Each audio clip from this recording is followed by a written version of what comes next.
ወታደሮች ወታደር አዛዦች ወይም የመንግስት ባለስልጣናት እንደዚህ አይነት ነገር ሲናገሩ ራሳቸው ማስገመት ነው የሚሆነው እና የመረዳዳት ነገር ምንም ቢረዳዱ ተአምር የሚያሰኝ አይደለም በኢትዮጵያ በኩል የኤርትራ ተቃዋሚ ኤርትራ መንግስት ለማጣል የሚታገል ኃይል በይፋ ይደገፋል ስለዚህ ኤርትራ ፋኖም ቢደገፍ ምንም የሚያስደንቅ ነገር ያለ አይመስለኝም ግን ይሄ ቪዚብል አይደለም እውነትም እስካሁን የሚታየው ነገር አቋያ ለማለት ነውና በዚህ ያሳበቡ ጊዜ ለመግዛት ከሆነ ጊዜው ይደርሳል ሁሉም ነገር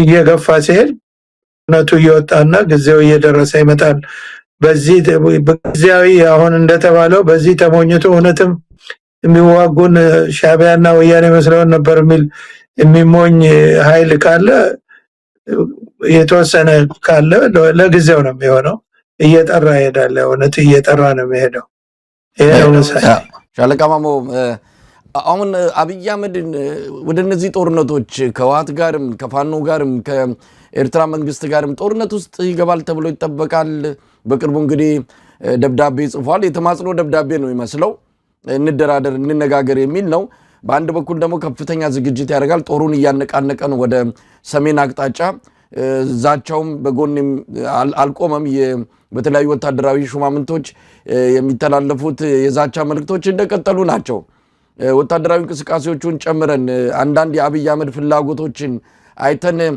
ከደቡብ ጎንደር አካባቢ ከአንዳንድ ቦታዎች ላይ ጦሩን ማስወጣቱንም እንደው አንድ ላይ አድርገን ጦርነቱን ሊጀምር ይችላል ከፋኖም በአንድ ጊዜ እነዚህ ግንባሮች ውስጥ ለመሳተፍና ለመዋጋትስ አቅም አለ ምን ሊሆን ይችላል ይሄ ሊሆን የማይችል ነገር ነው አንደኛ ነገር ከመጀመሪያ ከኤርትራ ጋር ሊዋጋ ነው ጦሩን ወደ ሰሜን የሚወስደው የሚለውን በግልጽ ካየደው ቀደም እንዳልኩት የት ነው መዋጊያ ቦታው መዋጊያ የምትዋጋው እኮ ዲስፒዩትድ ኤሪያል ሲኖር ነው እዛ ጋር ሄደ አንተ ያንን ለመያዝ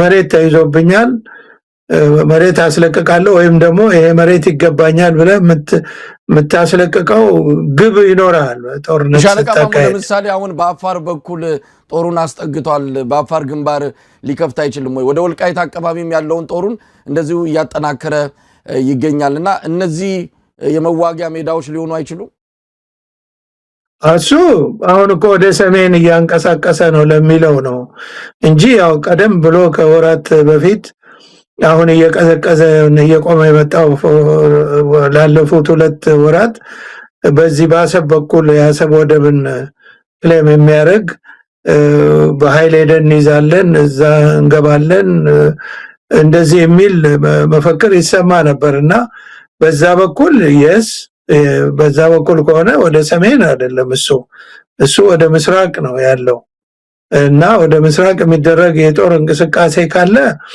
በአሰብ በቡሬ ግንባር ተኩስ ውጊያ ለመክፈት ነው ያሰኛል ልክ ነው ወደ ሰሜን ግን ከኤርትራ ጋር መዋጊያ ቦታ የለም አሁን ሰሞኑን ተጠየቀ እንደሚባለው የኤርትራ ሰራዊት ወይም የኤርትራ መንግስት የኢትዮጵያ ግዛት ውስጥ ገብቷል በዚህ በዛላምበሳ በኢሮብ አካባቢ የሚባለው ያንን ለማድረግ ደግሞ እንግዲህ የወያኔን ኃይል ታልፎ ነው ማለት ነው ወደዛም ውጊያ የሚደረግ ከሆነ ወልቃይትም ውስጥ ከተሄደ የወያኔ ኃይል ነው እዛ ያለው ስለዚህ በዚህ በጸለምት በኩል እና ግራም ያጋባ እንግዲህ ወደ ሰሜን እያንቀሳቀስኩ ነው ተብሎ በመስራቅ በኩል አሰብን ለማያዝ የሚለው እየተባለ የሚነገረው ነገር በዛ በኩል ጦርነት ለመክፈት ከሆነ ማሳሳታ ዳይቨርሽን ከሆነ አላውቅም ያው በጦርነት ላይ እንዲህ አይነት ዳይቨርሽን ይደረጋል ማለትም ያው ጦርነት ሁሉ ጊዜ በእንደዚህ በዲሴፕሽን የተሞላ ነውና ዲሴፕት ለማድረግ ከሆነ አንድ ነገር ነው ግን አሁንም መዋጊያ ቦታ ያለው ከኤርትራ ጋር ወይም ክሌም የሚደረግ ነገር ያለው በምስራቅ ነው አሁን ጦር የሚነቃነቀው ወደ ሰሜን ነው ወደ ሰሜን ከሆነ ደግሞ ፋኖ ማነው የወያኔ ኃይል ወልቃይትን ሊይዝ ነው ጸለምትን ሊይዝ ነው በሚል ከዛ ጋር ውጊያ ለማድረግ ነው ማለት ነው። እንግዲህ ውሎ ሲያድር ነው የሚታየው ይሄ ነገር። ይሄ ግን ለፋኖ ትልቅ አድቫንቴጅ ይሰጠዋል። አሁንም እየታየ ያለው ይሄው ነገር ነውና ሁሉ ጊዜ አንዳንድ ጊዜ ውጤት አመጣለሁ ብለህ ዲስአድቫንቴጅ ሁኔታ ላይ የምትወርቅበት ጊዜ አለ። ግን ቅድም ያልከው በዚህም ሁሉ ጦርነት አንድ ጊዜ ለመዋጋት ያንተ ያላነሳው እንደውም በኦሮሚያ ክልል አለ ውጊያ አለ። አሁንም የዚህ የኦሮሞ ማነው ኦላ የሚባለው ኃይል ወይም ሸኔ የሚሉት እሱ ኃይል አሁንም ኢንታክት ነው፣ በብዙ ቦታዎች ይንቀሳቀሳልና ይሄ ሁሉ ጦርነት በዚህ ሁሉ ጦርነት የሚያልቀው ህዝብ በዚህ ሁሉ ጦርነት ደግሞ የሚወድመው የሀገሪቱ ኢኮኖሚ እና ይሄ ሁሉ ነገር ለምንድን ነው ቢባል ለምንም አይደለም። ሀገር አልተወረረም፣ የውጭ ወራሪ አልመጣም። እንደገና ደግሞ ወይ ቀኝ ገዢ መጥቶ ሀገሪቷን አልያዛትም። ያለው ውጊያውም ጦርነቱም እልቂቱም መተላለቁም ውድመቱም ያው እርስ በርስ ነው። ሲባዛ ውጤቱ ዜሮ ነው ማለት ከዜሮ በታች ነው ማለት ነው። እና ይሄን ሁሉ ውጊያ መዋጋት ይቻላል? አይቻልም። ይሄ ስርዓት እስካለ ድረስ ደግሞ ፖለቲካ መፍትሄ መስጠት የማይችል ነው። ውጊያ ይቀጥላል። ሀገሪቷም ህዝቧም እየደማ እየቆሰለ ይቀጥላል ማለት ነው። እና ግን የሚታይ ይሆናል፣ እየጠራ ይሄዳል ሁሉም ነገር። ሻለቃ ማሞ እንግዲህ በዚህ ሁሉ ማን ነው አብይ አህመድ የሀገር ውስጡ አልበቃም ከእንደገና ሌላ አካባቢያዊ ቀውስ ሊፈጥር በሚችል የሱዳን የእርስ በርስ ጦርነት ውስጥ እጁን ያስገባው። ሰሞኑን የሚወጡት ሪፖርቶች እንደሚያሳዩት አብይ አህመድ ለአማጺው የመሐመድ ደጋሎ ኃይል ለፈጥኖ ደራሹ ኃይል አርኤስኤፍ በሚል ለሚጠራው የጦር ሰፈር ሰጥቷል። በጦር ሰፈር በመስጠት ብቻም ያበቃ አይደለም። አሁን የሚወጡ መረጃዎች እንደሚያሳዩትም የኢትዮጵያ ልጆች የኢትዮጵያ ወታደሮች ለአርኤስኤፍ የሚሰለፉበት መለዮ ቀይረው በዚህ የእርስ በርስ ጦርነት ውስጥ እንዲገቡ አብይ አህመድ ፈቅዶ አብሮ እያሰለጠነ እንዳለ 10 ሺዎች የሚቆጠሩ ናቸው ተብሏል። እንግዲህ ሪፖርቱ አሁን ለአደባባይ በቅቷል እና አሜሪካንም ከወዲሁ እያስጠነቀቁ ነው። የአሜሪካ የውጭ ጉዳይ በሴኔቱ የውጭ ጉዳይ ኮሚቴ ማስጠንቀቂያ ሰጥቷል። ምናልባትም አደገኛ ማዕቀብ ተከትሎ እንደሚመጣም የፖለቲካ ታዛቢዎች እየገለጹ ነው። ሳውዲ አረቢያ ወደ አዲስ አበባ ልኡኳን ልካለች። በምክትል ውጭ ጉዳይ ሚኒስትር የሚመራ ነገሩ አሳስቧቸዋል። አብይ አህመድ እየሄደበት ያለው ርቀት ቱርክም በፕሬዝዳንት ደረጃ በሚቀጥለው ሳምንት ወደ ኢትዮጵያ ልኡኳን ትልካለች። የአፍሪካ ህብረት ዛሬ መግለጫ አውጥቷል። በመግለጫውም እጃችሁን ያስገባችሁ አካላት በሙሉ ከድርጊታችሁ ተቆጠቡ ሲል የአፍሪካ ህብረት አስጠንቅቋል። የተባበሩት አረብ ኤሚሬት ምላሽ ሰጥታለች። በሱዳን የእርስ በርስ ጦርነት ውስጥ እጄ የለም ስትል እንደተለመደው ያው የቅጥፈት ነው። በየሀገሩ እንዲያን ነገር የምትለኩሰው የምታቀጣጥለው እሷ እንደሆነች በደንብ የሚታወቅ ነው። ነገር ግን የለውበትም ስትል መግለጫ ሰጥታለች። ይሄ አዝማሚያ ወዴት ሊያመራ ይችላል? አብይ አህመድ ያገሩ አልበቃ ከእንደገና የሌላውን ሀገር ቀውስ እያማሰለ ይገኛል። ሻለቃ ማሞ አመሰግናለሁ። መሳይ ይሄ በጣም አሁን ሌተስት ኢንፎርሜሽን በጣም ለኢትዮጵያም ለቀጠናውም በጣም አስጊና እጅግ ደግሞ አስፈሪ ነገር ነው እየታየ ያለው። ይሄ ጀነራል መሐመድ ሐምዳን ደጋሎ የሚባለው በቅጽል ስሙ ሐምዲት የሚባል ነው። በዳርፎር ጦርነት ጃንጃዊድ የሚባለውን ሚሊሻ ይመራ የነበረ ነው እና ዳርፎር ውስጥ ከፍተኛ የዘር ማጥፋት ተግባር ፈጽሟል ተብሎ በጄኖሳይድ የተከሰሰና ማዕቀብ ሁሉ የተደረገበት ነው። ከሚሊሻ መሪነት ነው ጀነራል የሆነው እና ከዛ በፊት እሱ ግመል ነጋዴ ነው የነበረው እና በዛ ጀግና ሆኖ ነው ጀነራል ማዕረግ ወስዶ ያው በስልጣን ላይ ያለው መንግስት ሲወርድ የስልጣን ተጋሪ ሆኖ ሌላው የመንግስት ኃይል ጋር የወታደራዊ ኃይል አዛዡ ጋራ አልቡርሃን ጋራ ሆነው የሀገሪቷ መሪ የሆኑትና እነሱ ሲጣሉ ነው አሁን የሱዳን ጦርነት መጥቶ ያው ሱዳንን እንዳልነበረች እያረጋት ነው የሚገኘው።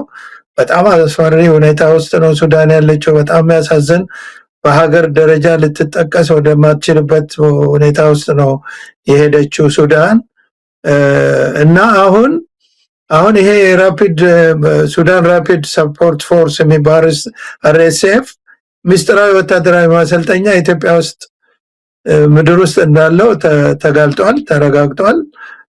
ይሄ ቦታ ደግሞ ያው በቤንሻንጉል ጉሙዝ ከ30 እስከ 40 ኪሎ ሜትር ከሱዳን ቦርደር በኢትዮጵያ ምድር ላይ ነው የተቋቋመው። ከአሶሳ ኤርፖርት ወደ 30 ማይል ወይ 50 ኪሎ ሜትር አካባቢ ነው። በጣም ቅርብ ነው ለአሶሳ። አሶሳ ትልቅ በደርግ ጊዜ የተሰራ አውቀዋለሁ ያንን ኤርፖርት። ትልቅ ለተዋጊ ጄት መንደርደሪያ ሁሉ በሚያመች ሁኔታ ልክ ለኢንተርናሽናል ኤርፖርት አይነት ራንዌይ በኮንክሪት የተሰራለት ቦታ ነው ያ ኤርፖርት እና ከዛ ኤርፖርት ቅርብ ነው እና ሌላው ደግሞ በጣም የሚገርመው ይሄ ቦታ ለአባይ ግድብ ወይም ግሬት ሬኔሳንስ ዳም ለሚባለው ለህዳሴ ግድብ ሩቅ አይደለም፣ እዛው አካባቢ ነው። እንዴት ያን ቦታ እንደመረጡት እና አሁን በጃንዋሪ ወር ነው እንግዲህ በዚህ በፈረንጆች በዚህ ዓመት እዛ ምስጢራዊ ጦር ካምፕ ተዘጋጅቶ ወደ 4300 ፋይተርስ ገብተዋል በጃንዋሪ ውስጥ። ፕሮጀክሽኑ ግን ወደ 10,000 ነው የሚሰለጥነው። እስካሁን ምናልባት 10,000 ሰልጣኞች ገብተው ይሆናል እና ይሄንን ቦታ ይሄን ማሰልጠኛ ለማቋቋም ሆነ ፋይናንስ ኮንስትራክሽኑንም ሆነ ሚሊተሪ ትሬነርስ አሰልጣኞች ሎጂስቲክ ሰፖርት በሙሉ የኤሚሬት ዩናይትድ አረብ ኤሚሬት ነች ድጋፍ የምታደርገው እና ይሄ እጅግ ቅድም እንዳልኩት አስደንጋጭና አስፈሪ ነገር ነው። ከሁሉም በላይ ግን አስደንጋጭና አስፈሪ ምናልባትም አሳፋሪ የሚሆነው እዚህ ሰልጣኞች ውስጥ ኢትዮጵያውያንም አሉ፣ ሱዳኖች አሉ፣ እንደገና ሳውት ሱዳን ናሽናልስ አሉበት መሆናቸው መረጃ ደርሷል እና ይሄ ምስጢር እንደወጣ የዩኤኢ የአረብ ኤሚሬት የውጭ ጉዳይ ሚኒስተር ቀደም እንዳልከው ዲና አድርገዋል። በጣም የሚገርመው አንዳንድ ዓለም አቀፍ ዲፕሎማቶች ከቶ እንዴት ቢሆን እንደዚህ አይነት ዓለም አቀፍ ውስጥ ኢትዮጵያ ዓለም አቀፍ ወንጀል ውስጥ ኢትዮጵያ የተሳተፈችው ብለው ሲናገሩ ሰምቻለሁ። በጣም ይሄ ትልቅ ወንጀል ነው። ለምን አሁን የኢትዮጵያውያን መርሰነሪ ውስጥነት ውስጥ እየገቡ ነው ማለት ነው። ይሄ ፕሮክሲ አይደለም፣ ፕሮክሲ ሳይሆን መርሰነሪ ነው። የአንድ ሀገር ዜጋ ለሌላ ሀገር ፋንክሽን እንትን ውስጥ ገብቶ የሚዋጋ ከሆነ መርሰነሪ ነው እና እዛ ሰልጥነው እንግዲህ ኤርፖርቱ በቅርብ ርቀት ነው። እዛ የሰለጠነው ኃይል ከዛ በአውሮፕላን ተጓጉዞ የትም ቦታ ዲፕሎይ ሊሆን ይችላል ማለት ነው። እንግዲህ የኢትዮጵያኖችን እኔ እንደ ወታደር ሳይው በተለይ እዛ ተሰለጥናለህ ወጥተህ በአውሮፕላን ተጓጉዞ የትኛውም የሱዳን መሬት ዲፕሎይ ትደረጋለህ ማለት ነው። ከዛ በኋላ ራስን የምታገኘው የሱዳን ወታደር ውስጥ ነው ማለት ነው። በግራና በቀኝ የሱዳን ወታደር ውስጥ ትገኛለህ ማለት ነው እና የአውሮፕላን ማረፊያው ዴሊበሬትሊ ለዚህ ነገር እንዲያመች ነው። ሎጂስቲክም ሰፕላይ